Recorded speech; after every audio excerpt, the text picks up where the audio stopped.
Hello and welcome to Pop Screen, part of the Geek Show Podcast Network. We are the Geek Show podcast that covers movies either starring, by or about pop stars. No, the podcast covers such a broad range of musical and cinematic genres, from country and western to hip-hop, from documentaries to science fiction. I'm your host, Graham Williamson. I'm a filmmaker, I'm a film critic for the Geek Show, and I also write for Horrified, the British horror website. This week I've been joined by... Hello, I'm Sarah Hayton. I'm a writer and sometime director, and I also write reviews for the Geek Show Podcast Network website, and that's probably it. That's probably it. You're working hard on the writing and directing stuff. You don't have to feel, guilt over not having 3 jobs. That's fine. Although a job did come in today and somebody wants me to act in something, I'm just like, oh my goodness, I have not done that for a while. Oh, that's very cool. Yeah. Exciting. Yes. This week, listeners, we'd like you to take you back to a time that now feels very, very distant. A time when the phrase, "let's go and see that new Madonna movie," was something you might say to a friend rather than a bitter enemy who you wanted to suffer. But there was once a time when this was true. It was just off the back of her second album, Like a Virgin, featuring the song Like a Virgin. And it is Desperately Seeking Susan, the second feature film by Susan Seidelman. It was a massive hit, the 5th biggest film at the American box office in 1985. And still, I would say pretty well loved today, wouldn't you? Yeah, I noticed it's got sort of 4.5 stars in the place that came up on, where did we watch it? Prime, I think we watched it. And you can understand why. It's like a nicely structured, interesting, still relevant film, I think. Yeah. And yeah, Madge is in it, not being too Madgy. She was sort of it was really great to revisit it, because I remember at the time I really liked it. And I still do. So when you say at the time, when will you have seen this first Probably time? back in the 80s. Right. Okay. So that would have been sort of when I was at college, and it was 85. Yeah, sort of sixth form and college time, I would guess. I can't remember seeing it, but I know that we've had sleepovers and watched this with my chums at sixth form, when we weren't watching Grease. Yes, of course. On some VHS classic. So that presumably that will not have been when it came out, right? That'll have been a fair bit later than that. It was a bit later, yeah, because obviously it was out in 85, so it was just a small amount of time later than that, but I'm not going into further detail. What I'm thinking is that this is remarkably the first time I've watched this, and from my perspective, it is so intensely early Madonna. It bottles the appeal she had around the very early years of her career so precisely that I am fascinated to hear what this would look like against a backdrop of, say, Like a Prayer or True Blue or some other late 80s, early 90s stage. Yeah, and so it sort of stands up really well amongst that sort of bracket. I think later when she went full sort of sex bomb, it that was obviously a different phase that she was going through. I think she was going through this. The great thing about it is that it's just, everybody said at the time as well, oh, she's playing herself. And like in subsequent years, they've sort of said the same thing, because with Madonna, she can't play anything other than that. She's very much Madonna in everything she does. And this part is perfect for her. It's just, at that stage, she was still like a New York-based singer, dancer turned singer. Yeah. And she has that sort of just just adventure. She was adventure, and she arrived in New York, and she, Susan, at one point, Susan looks out. Was it Susan? No, it wasn't Susan. It's, what's her name? Roberta, the Rosanna Arquette character. Looks out. Yeah, she looks out the window, and she's sort of gazing wistfully out the window, and somewhere in the background there's the Brooklyn Bridge. And then the next shot is this big bus arriving, and who should step off the bus but Madonna? And it's like adventure coming from afar to join Roberta in the city. And it's perfect. There was this great line, actually. Susan comes back to see her friend who works in, I think it's a magic club, and she's a cigarette girl. Yeah. And the cigarette girl says, "Susan, we all thought you were dead." And she says, "No, I was just in New Jersey." Yes, that is great. Yeah. It's a cracking line. We'll talk about that magic club a bit later, because there is a surprising amount to unpack there. But yes. Yeah. What a surprise that was. Yeah. But there was, it's not the only surprise. But the thing that I was thinking of when I was thinking of like Madonna's early appeal is, I'm not in the target market for Madonna fashion tips, it would be fair to say, but correct me if I'm wrong, the idea of very early holiday era Madonna is it's glamorous, but it's also homemade. It's saying, look, here is a major international sex symbol, and she's wearing stuff that you can well believe she found at like a thrift store.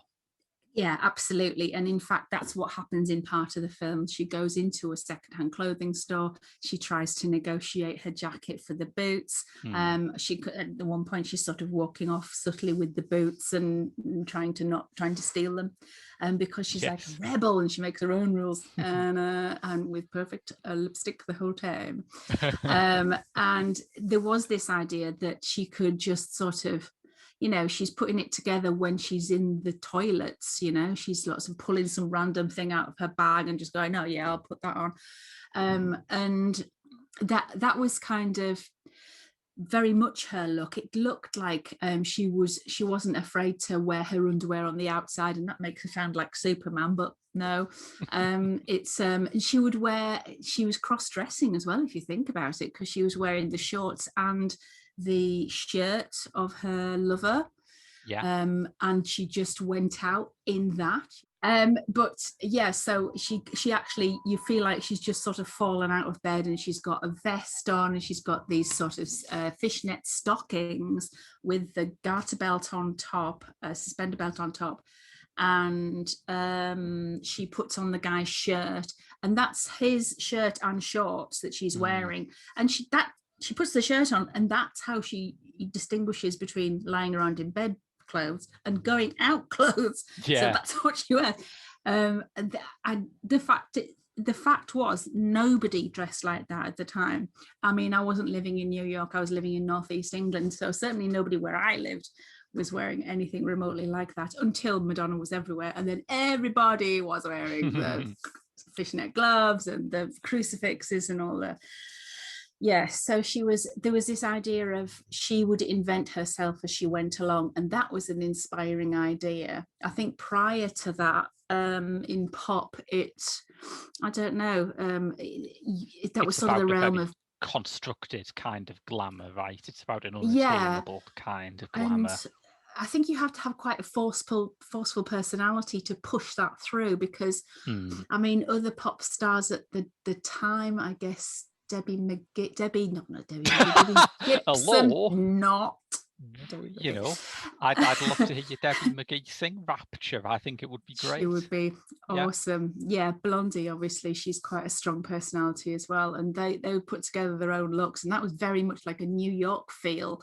That's what came out of the city. And in London, I suppose, and possibly Birmingham, we had a thing happening in the 80s as well, but it was mainly focused on the male side of things. There's not a massive amount going on the female side of things. You get people who are very similar looking to Madonna sort of appearing, but certainly she was the standout person, and was such an inspiration. It was her attitude as well in the film. the fact that she, you get the impression that she just kept everything she owned in that case, and it was a cool case, and she had a cool jacket, and she sort of looked at these like knockoff, not Nefertiti, actual Nefertiti earrings, and she'd be just like, I'll stick one in one ear, and then I don't know, the other one in my pocket. And that's the thing that gets the plot going, isn't it? Because the man who she's lifting the clothes and jewelry of is a guy called Mika. Yeah, presumably he's named, that's a hint, he's named after Ralph Mika, the 1940s and 50s cinema bad guy. Oh, really? Oh, nice one. So it's not Mika, the singer of Grace Kelly. Not that one, no. He's also played in another pop star cameo, and I love it when we start watching a film for a particular pop star. Even we get a load of other pop star cameos in it, but that's Richard Hell, the legendary proto-punk NY scenester. Was he her original boyfriend? No. No, he's the guy in the bed at the start. He's the mobster at the start. Oh, is he? Yeah. I didn't even see his face. Well, yeah, it's not very... He was so anonymous. He was delightfully anonymous. The way that normally women are discarded in that fashion, and that's a complete reversal of the norm, where you hardly get to see their face. You certainly don't know what their name is, apart from, in passing sort of, half an hour later or something. So I didn't realise that was him. No, I think he's only there because he was in Susan Seidelman's first film, Smithereens, in a more substantial role. Now then, was Smithereens re-released a couple of years ago? It was yeah. It was on Criterion a couple of years ago. And it's not the punk scene in New York, is that right? Yeah, that's right. Remember? Yes. We did it on Eclectica one week, didn't we? We did, yes. Yeah. Indeed. That's really interesting to think back to that film now that I've actually seen Desperately Seeking Susan, because the main character of Smithereens is almost like a critique of the later film before it happened. It's like saying, all right, here's what someone like Susan would be like in real life. He's someone living a very precarious existence who's always in very serious trouble. And now she does it again with the second film being a more kind of light comic register. Yeah, and we never really find out what she does. I mean, she's sort of affiliated with a band, and she's friends with somebody in a magic club. But what does she actually do? Is she just a drifter? Is she a grifter? She's certainly quite happy to be, commit a crime if she needs to, if she feels like she has to, because obviously she has zero cash. She has no home. She's, poor and homeless.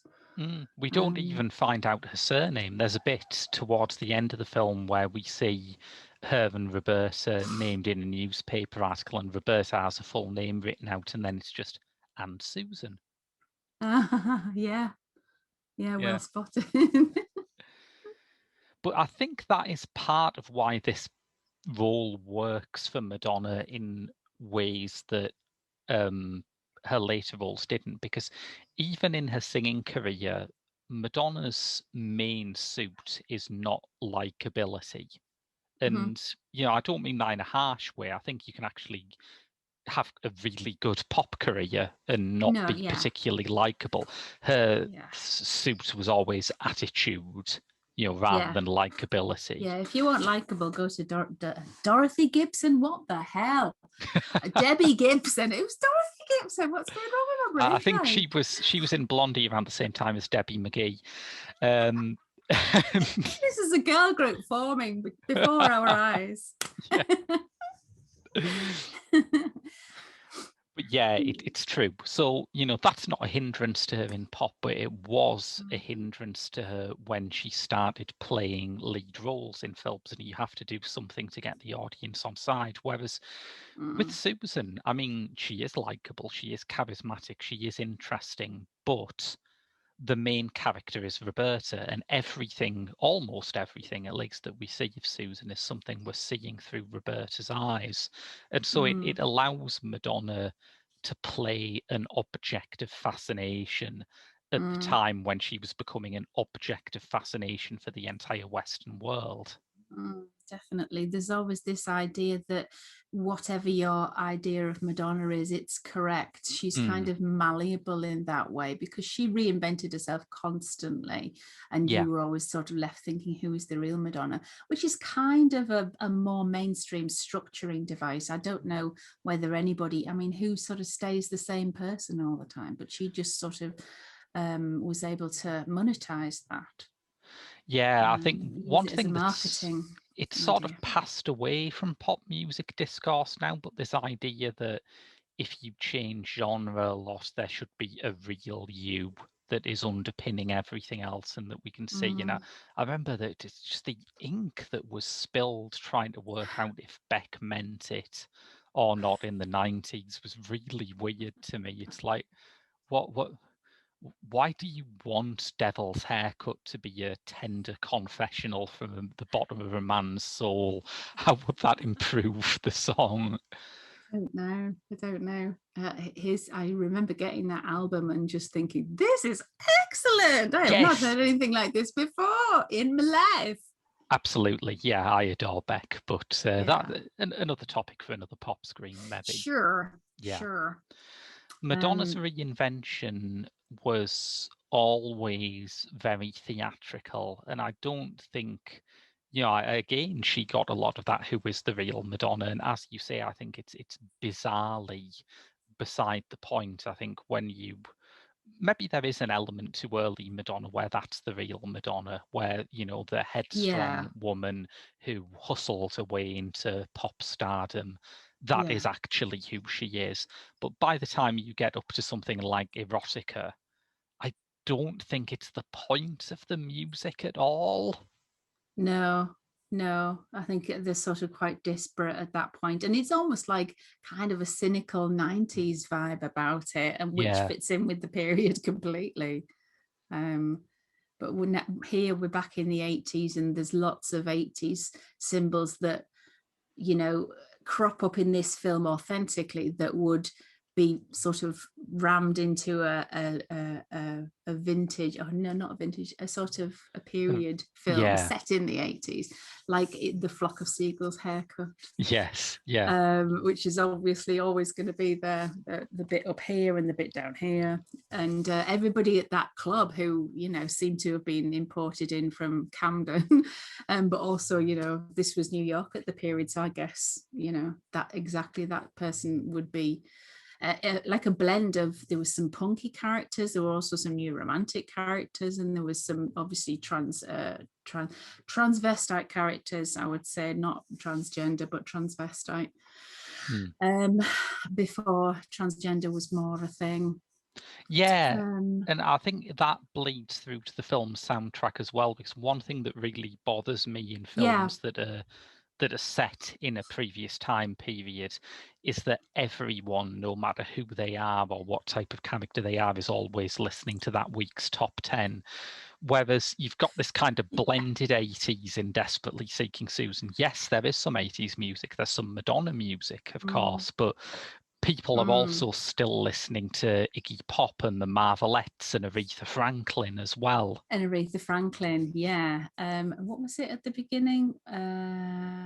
Is it Think? Betty Everett. Oh, no, sorry, it was Respect, R-E-S-P-E-C-T. It was Respect, you're right, but the Betty Everett was more, wasn't it more associated with like how things used to be, and then it sort of gradually gets more modern and more empowered music as it goes along with Lust for Life, and, you know, people who are striking much more personality driven singers, I would say.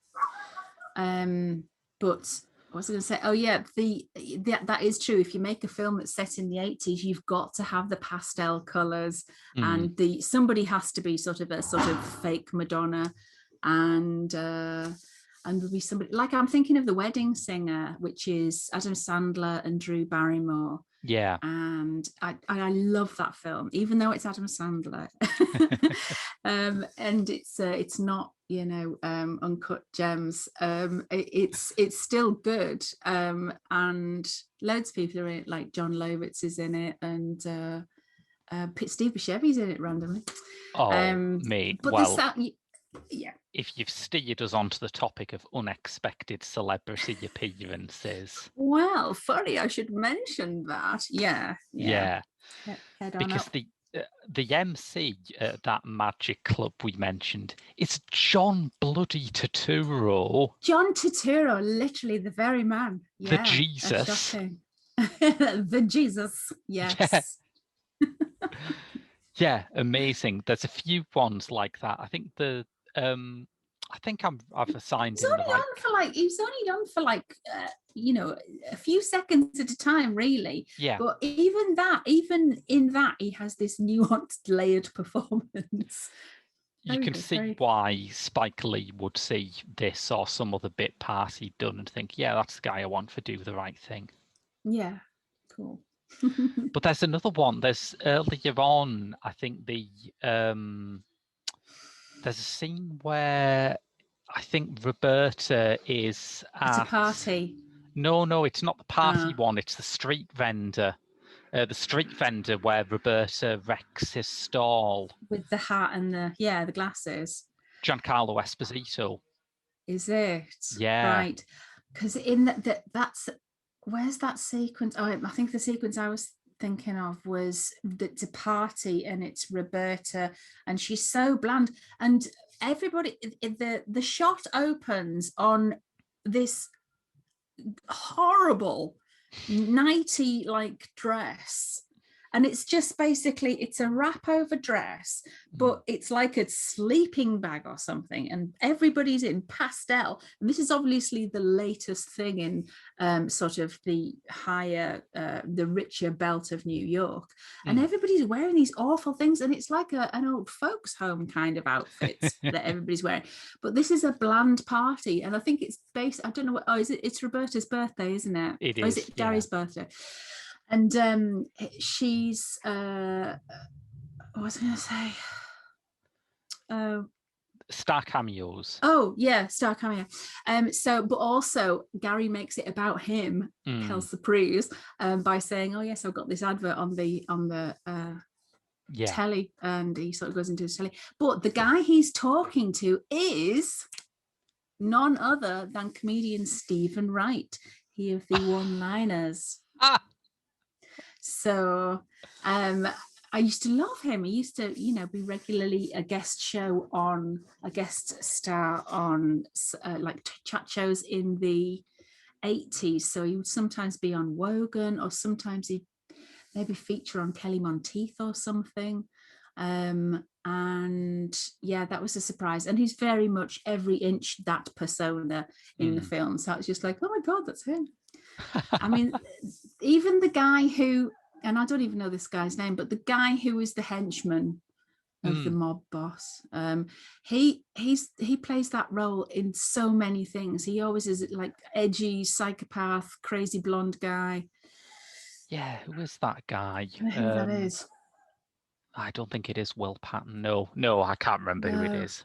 And another celebrity cameo, live and direct pre-Roseanne, Laurie Metcalf.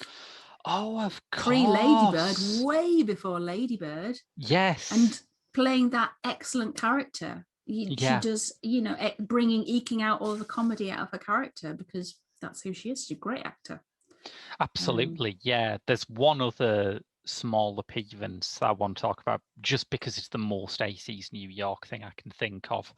But there's a scene where Roberta has gone back to Susan's apartment and there's like this saxophonist in the flat opposite.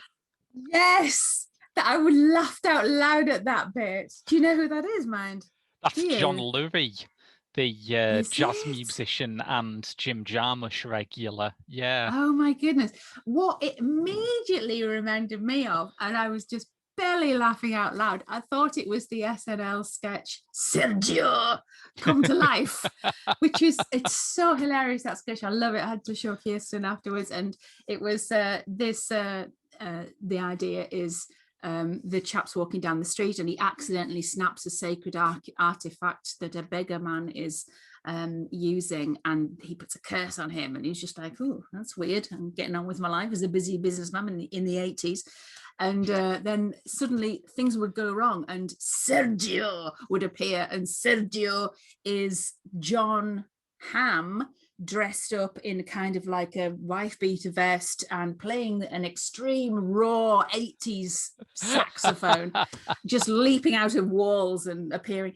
So yes, that's what that totally reminded me of. But niche. It's one of those things that New York in the 80s just had, isn't it? That every Absolutely, bad on a apartment stairway block was just issued with its own saxophonist. Yeah, on the fire escape, probably. Yes. Yeah. Yeah, or behind a blind somewhere, a backlit blind. It's a good New York film. I normally have this problem with New York films where I feel like any culture about Los Angeles is always about how terrible Los Angeles is, which perversely makes me like LA quite a lot. Whereas every bit of culture about New York is about how great New York is, and the more people insist on it, the less I am convinced by that. Like I got through about 2 episodes of that pretend it's a city thing on Netflix before thinking, oh God, just shut up about New York just for a second.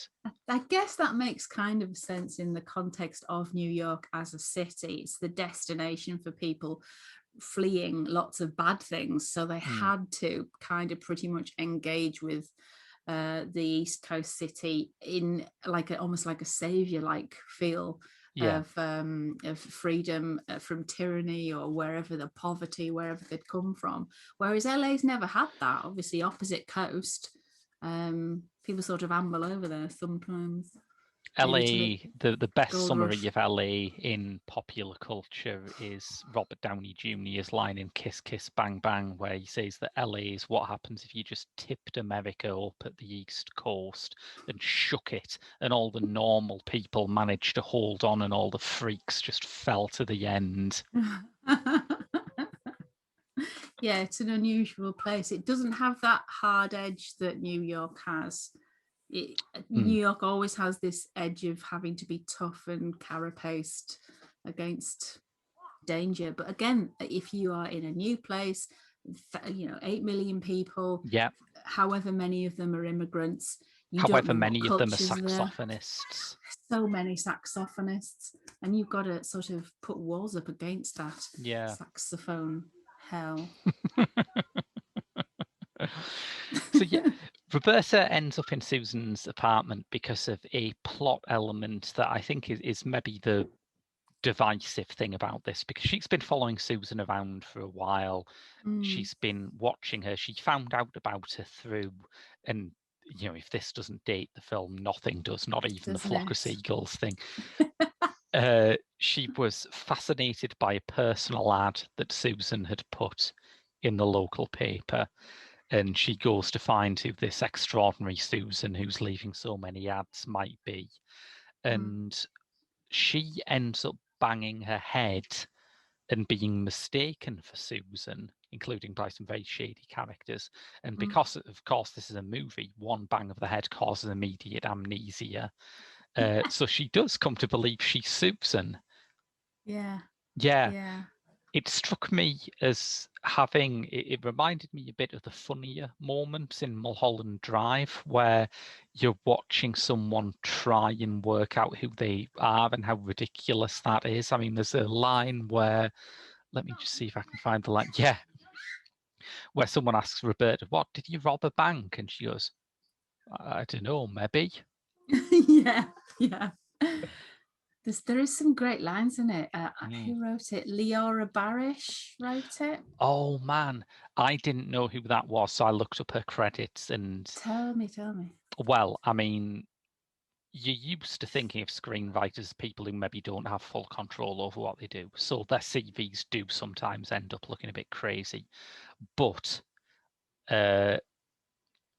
Leora Barish is the only person in the world who can claim to have both worked for Chantal Akerman and written the sequel to Basic Instinct. Really? That's a high-low combo, right?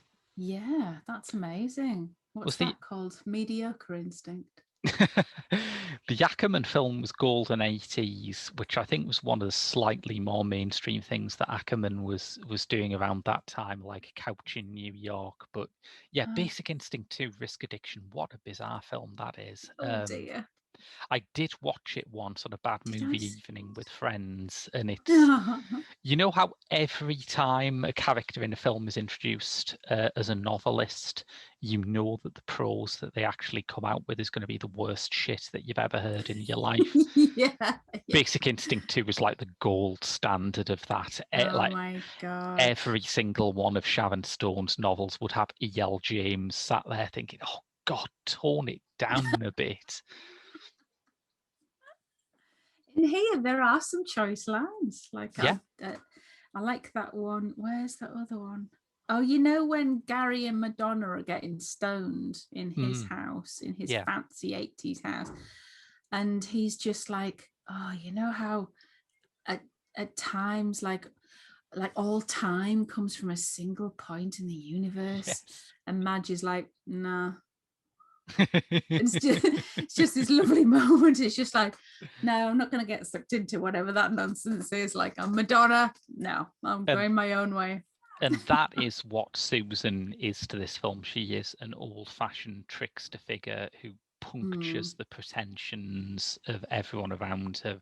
Yeah. I think, I mean, there are some people who are kind of bothered by the amnesia thing and they think it's hokey. To me, it is no more relevant to the whole thing than A Midsummer Night's Dream is about love potion. It's just this slightly magic realist device to get everyone's lives in a mess so that that can be overturned once we've had our fun. Sure, definitely. I love little concepts like that, conceits like that. And I don't think there's a problem with that. I think it's cute. Yeah, absolutely. I mean, not every film is going to do that, and I think there's still room for it. Yeah, I think if the film was operating in a strictly realist register, I'd be bothered by it. But I found it actually was quite hard to confuse with an episode of Homicide: Life on the Streets. You know, I thought it was actually doing something a bit different to that. Yeah. And it's not, of course it's not that, and it's still got, it's not the only old-fashioned element. There's a couple of really nice transition shots that are straight from, I don't know, I feel like it's 1940s or something. So she sort of is shaking her feet at the moment, I think, to dry nail varnish, and that moves on, transitions into a drum roll where a guy's playing the drums in the Magic Club, and then another one, a spinning newspaper. Yeah. Excellent, which transitions into, well, a drum roll again. I mean, admittedly they are drum roll focused, but still really enjoyable to sort of go, oh, that's cute.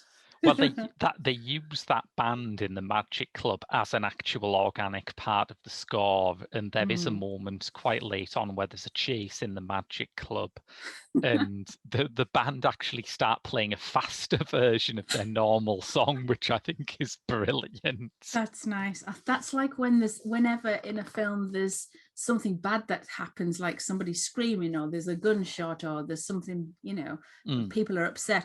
Immediately they're just like, strike out the band, make the band play, make everybody feel better, and forget, you know, that there's just been a homicide on the dance floor. I think I worked out what sort of film this is as soon as Susan picks up those earrings and Seidelman puts a little, like, optically inserted pre-CGI sparkle on them that looks fake as hell, but that's not the point. It's a little bit of magic, a little cartoonish element in what starts off as quite a realistic portrait of 80s New York. And I think that keyed me in straight away to how to enjoy this film. I mean, looking at it from sort of looking back on it from now as your first time watching it, how did it sort of, what's the feeling that it left you with overall? I think it has a kind of giddiness that is really infectious, and it's strange because, I mean, it's best positioned as a comedy and it does have some terrific lines, but I didn't find it primarily funny so much as I found it primarily fun. You know, I was enjoying watching all these characters get into adventures, and it didn't actually bother me if it didn't end up in a sort of comedy set piece or a comedy line. I was just swept along by the adventure of it. Yeah, I agree. It's light, frothy stuff. There's no sort of deep and meaningfuls, unless you choose to look too closely at the background and, you know, carry on.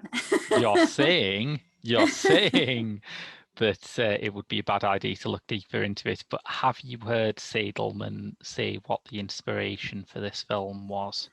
No. Only Celine and Julie Go Boating by Jacques Rivette. Good God. Good Lord. Wow. Well, fair enough. I've not seen that, but I'm guessing that's a French auteur movie, is it? Yeah, Rivette was one of the French New Wave, and he was noted for making movies that just went on forever, but in a good way mostly. Well, maybe she just sort of was inspired by a part of that, and Well, no, I've seen left Celine most. Julie. I love Celine Julie, by the way, and I actually think I can see the influence on this because Celine Julie Go Boating was made in collaboration with its lead actresses, Juliet Berto and I think it's Delphine Seyrig in the other role. And they were encouraged to try and spin a sort of fantasy to play these characters who were pushed together. They ended up in each other's worlds I only know this, in a magic club where one of them works. And they sort of cross between different worlds and different genres. As a result, they end up in a kind of a period piece at one point that's like a spoof Henry James thing. And obviously, Desperately Seeking Susan is less like deliberately unrealistic than that. But there's a similar idea to it that Rosanna Arquette starts off in a drama about yuppies, and Madonna starts off in, well, she basically starts off in Susan Seidelman's previous film Smithereens. But through getting these earrings, which are very similar to the magic sweets in Celine and Julie, they are allowed access to different genres and different styles and different kinds of movie in a way. That's the transformation. That would be, I guess, like the French Nouvelle Vague version of Mr. Ben. Yes, absolutely. I'd never realised the inheritance that Celine and Julie Go Boating has from Mr. Ben, but I think it's absolutely there. Miss Ben. Speaking of candy, one of the most unusual lines is when the weird sort of freaky blonde guy, henchman guy, says, do you like candy? Because I've got some in my pocket. Like, who are you talking to? A 7-year-old? It's not like, what, you didn't bring any puppies with you? This is a fully grown married woman. Yes. He's like very out of touch with what women want, I think. It's not bookmarks and trumpets all the time. It does sound like he's workshopping lyrics for Dear Jessie, doesn't it, when he does that? Yeah. I did really like all the authentic colours and not just pastels of the sort of middle class world, but the neons of the city and the harsh lighting.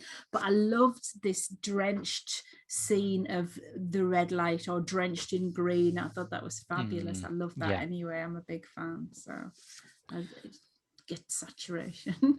Absolutely, yeah. I think it's a gorgeous looking film. It is shot. It is. Ed Lachman, who we have dealt with on Pop Screen before. He was the cinematographer for True Stories, the David Byrne movie. Right.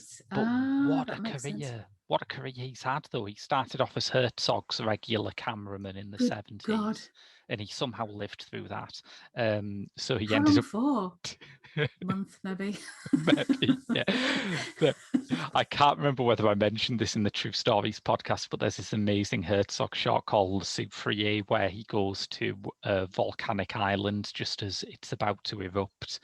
And he says something like, "We had to go down the mountain as Ed was feeling nauseous from the fumes." And you can just hear the contempt in Herzog's voice at this lightweight who passes out at a bit of volcanic gas. Honestly, I live for these times when you do a Herzog impression. Yes. You know what he did recently, though, Ed Lachman, another major film that he shot within the last decade? Oh, Neon Demon? Not the Neon Demon. He shot No. Carol. Did he? Yes. Oh yeah, that has its own interesting palette, doesn't it? Absolutely. Oh, nice. Yeah.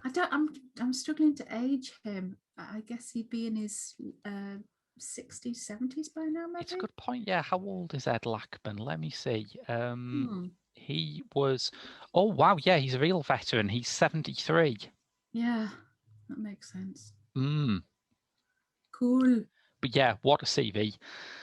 Yeah, we should mention Rosanna Arquette, because I feel like I know she was kind of disappointed that the film was marketed as a Madonna vehicle. And I think with some reason, because she is the lead of the movie. That is true. But if you notice, she doesn't have as strong a contract as Madonna, because who gets their boobs out? Yes, very true. Yeah. Boobs. I'd totally forgotten the boobs.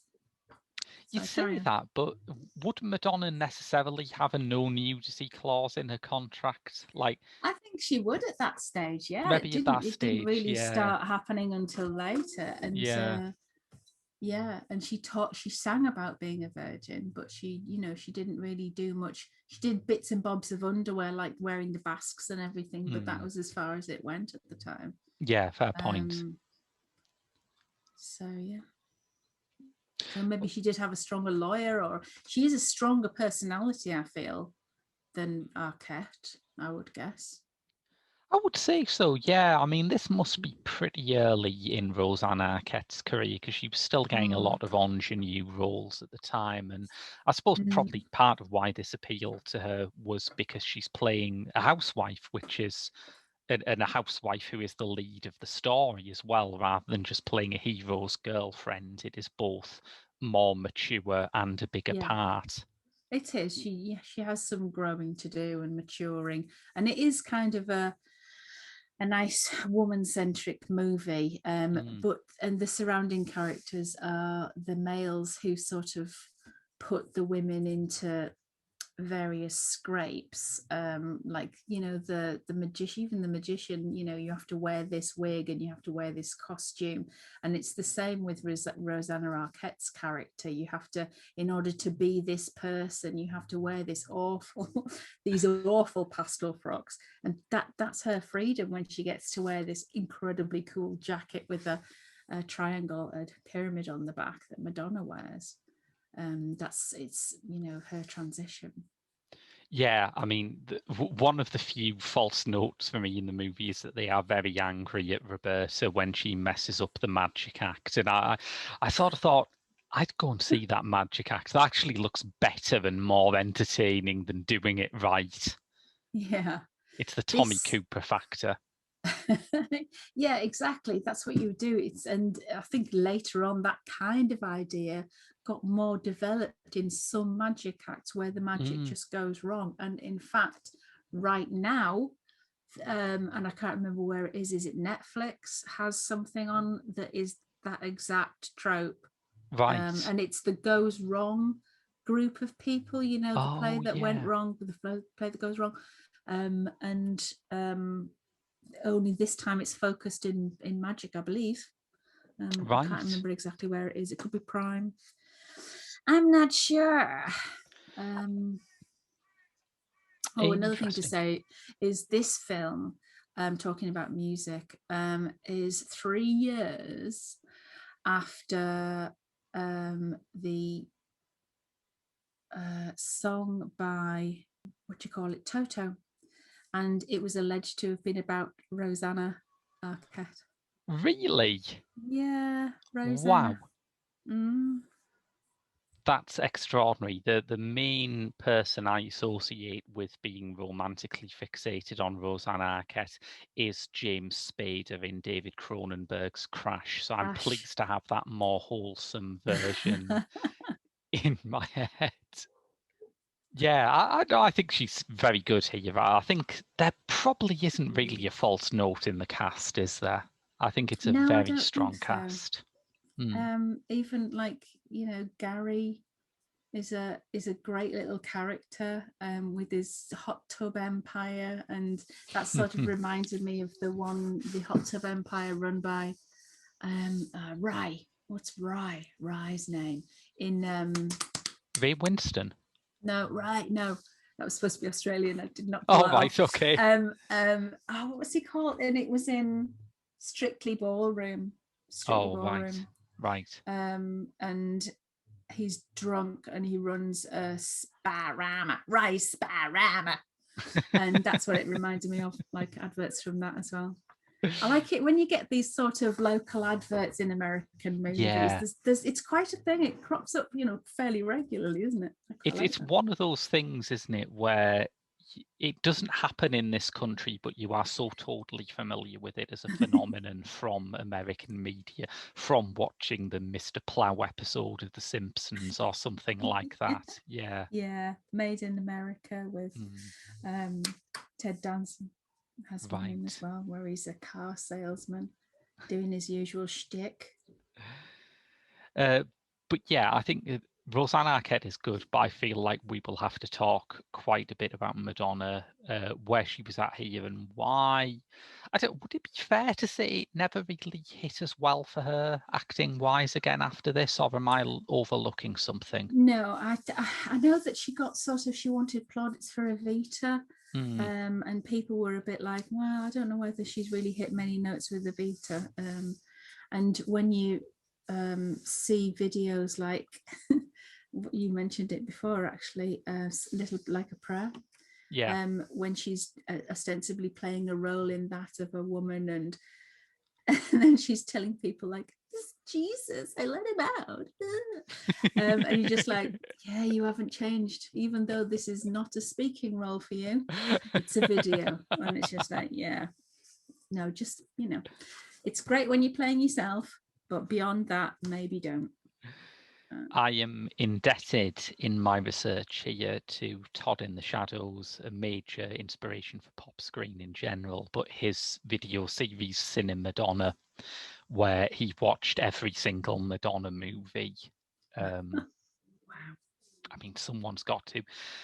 But it's the only chance you'll get to see some of the real obscurities. And I think what I noticed is that she's never vulnerable on screen. Like even in something like Blue in the Face, where she has a one-scene cameo as a singing telegram, she is really hard-faced and standoffish in this. And when you're playing someone like, she's a fencing instructor. Oh man, Die Another Day. Oh man. I don't think I can analyze it better than that. Die Another Day is such an oh man film. It's not good. I have a friend who listens to almost no pop music and he could not recognize Madonna, but he just said, look, I was aware that someone had come on screen and they could not act. Yes. Yeah, I think that's a fair assumption. I don't know whether it's partly that I really genuinely don't believe that her talent is acting, but I think it's also partly it's a very weird thing when you know somebody in a different context and then they do something else and it's just like, oh, that really jars with me. Like Rupert Everett having that pop career, like Stephen Dennis having that pop career from Neighbours. Yeah. It's just weird. Some people can do it better than others, I think. And I honestly, this has been kind of a bit controversial when I've said that David Bowie as well. Oh man. I know, I can't get with it. Yeah. I can sort of see it. I know that there is a point where he comes on screen in The Last Temptation of Christ and Pontius Pilate, and you're first reaction is just, what the hell? Why is David Bowie Pontius Pilate? What's He's great going in on? Zoolander. He However. fantastic, yeah. I think Bowie has enough acting talent to get you through those moments, but I think one of the other things with Bowie is that as his career went on, he started to do more cameos and side roles, and I think it's probably a better option. Also probably practical in that it's hard to fit guy. film shoots around a world tour. But Madonna hit this level of megastardom straight away, where it meant she couldn't be in the quirky side roles where she didn't have to, go through a great emotional journey or show some deep wound in her soul. She could just be fun. And that, I think, Desperately Seeking Susan proves, is what she's good at. Yeah, trouble and fun. Mm. And when you get a film like W.E., was that late 90s, early 2000s? It was later than that. It was early 2010s when she did W.E. That's a grueling film, isn't it? Yeah, it really is. It's hard to sit through, and not because, there's scenes of genocide, although, you do pray for something. But you are watching it and you're desperate for something to happen, and it's just a vacuum when she's on the screen. It's not great to watch at all. The sets are gorgeous. End of list. Yeah, absolutely. Yeah, the sets are gorgeous. Oscar Isaac is gorgeous, although, man, in terms of actors who really can pick him, there's one, isn't there? That he had great look. He had a great breakthrough with Drive. He had a great stroke of luck getting into the new Star Wars. Most of the rest of his career suggests that his agent is actually insane. What else is he in?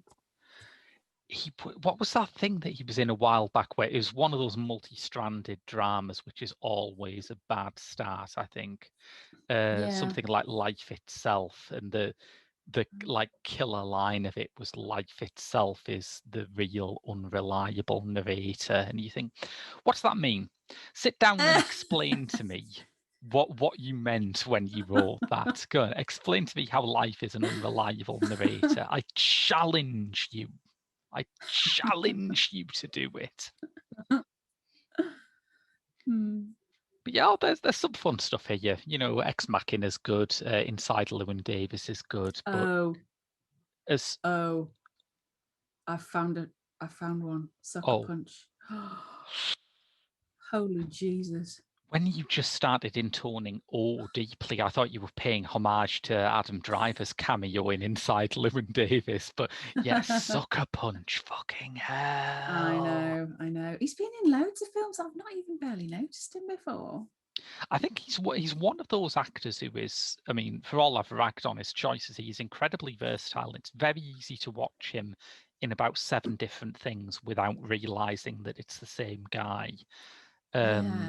He did 5 films in 2018. Yeah, and I'm sure he's good in all of them, but how many of them are good themselves? 5 in 2019 as well. He's a busy guy. He is a busy guy, yeah. 1, 2, 3, 4, 5 in 2014. 1, 2, 3, 1, 2, 3, 4. Yeah, I mean that's a lot of films each year. Yeah, so 3 or 4 films each year on average. Maybe he just has that kind of face where it's not massively striking, and he can fit into many roles.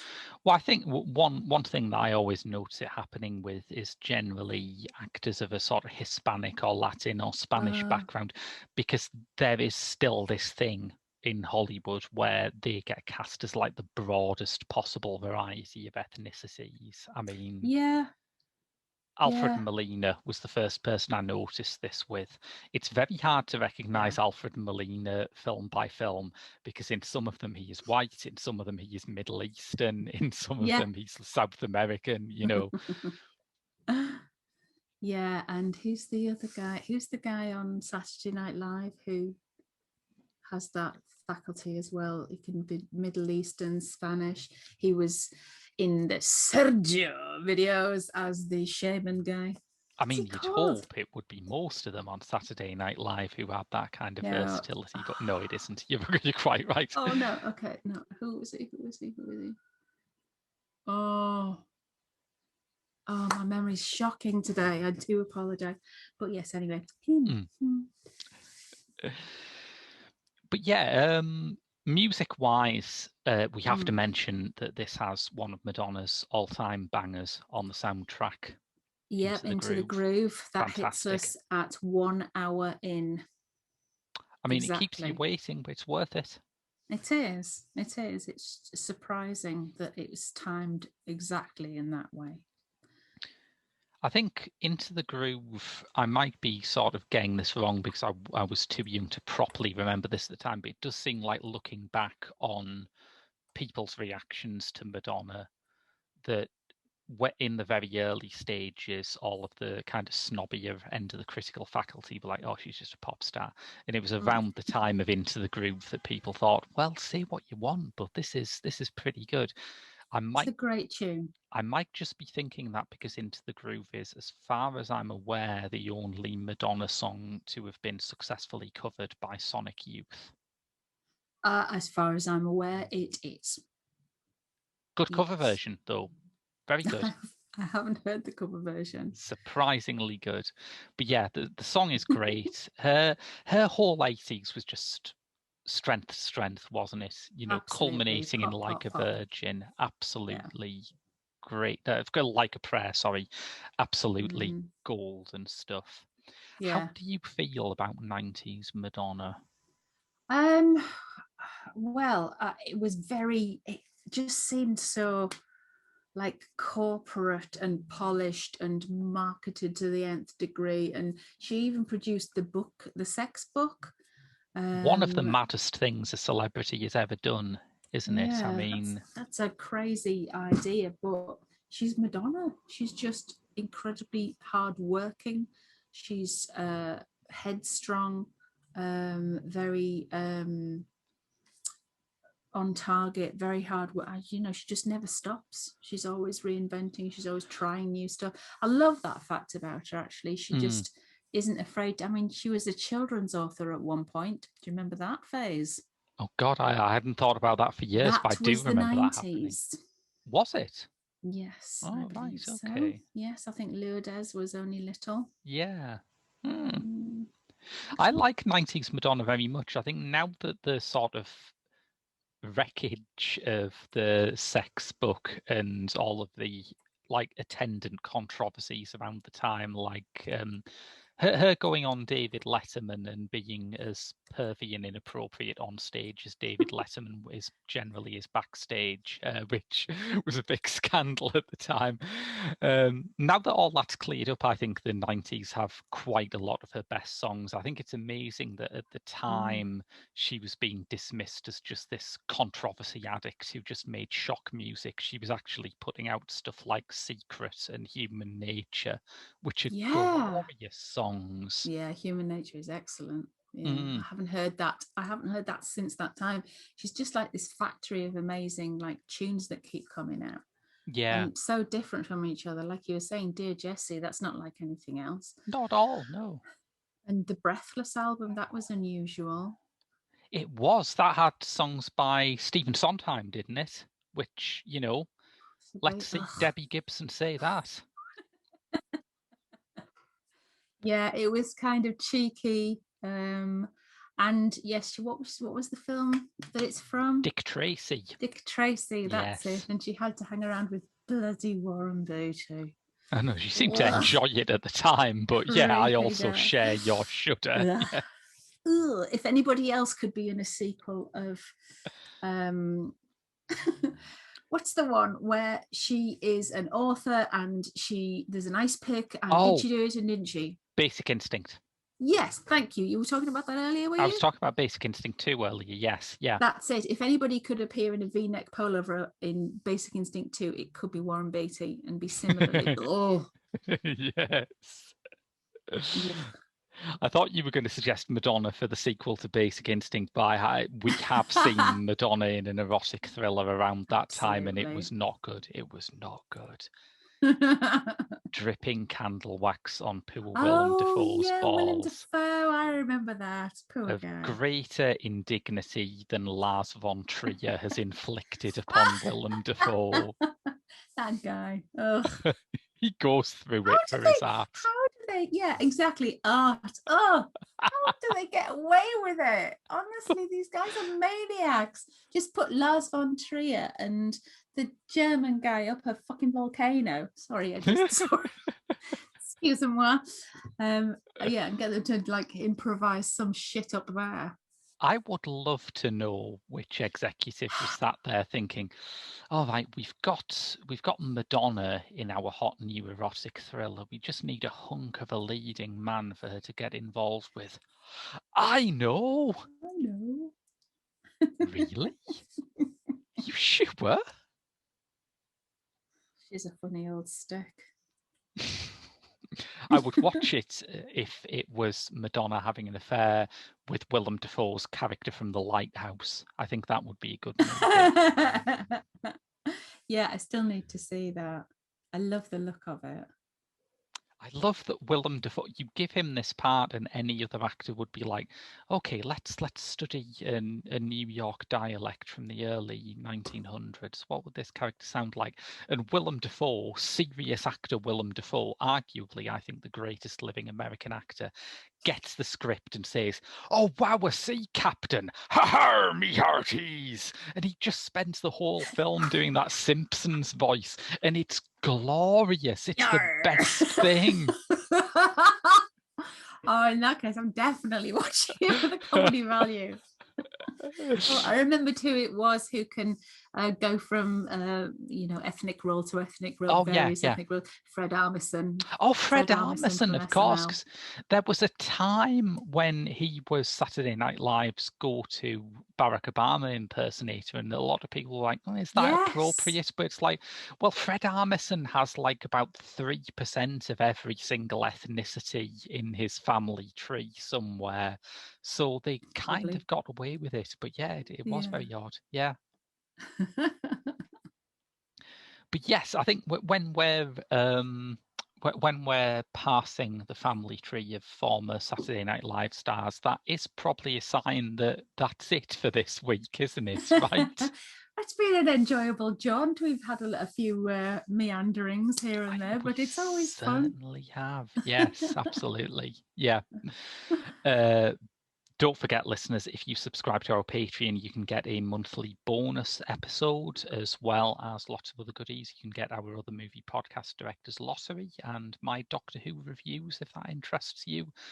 But until next week with more Pop Screen, that's been your lot. I've been Graham. And I've been Sarah. See you next week.